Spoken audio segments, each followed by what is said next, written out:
Lanet benden korkun yok. Gayrı Temurtaş'ın hükmü Osmanlı Devleti'nin topraklarında bitmiştir. Ne yaptığını tasvip ediyoruz ne de devletini tanıyoruz. Ve tarih yalnızca buna cesaret edebilenleri hatırlayacaktır. Sen ne dersin Şahinşah Bey? Sultan Orhan'ın buyruğundan çıkmayacağız derim. Ta ki Şimdi bana söz veresin Dursun. Hiç gitmeyeceksin değil mi? Ölüm senin kurtuluşun olur. Beni sen öldürdün Flavius.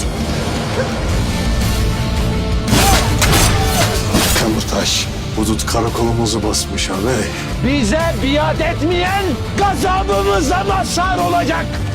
Uçların hakimi, şehri Bursa'nın fatihi, Sultan Orhan Gazi Hazretleri. Allahu Teala ne beni ne de neslimden gelenleri yolunda gaza yapmaktan ayırmasın.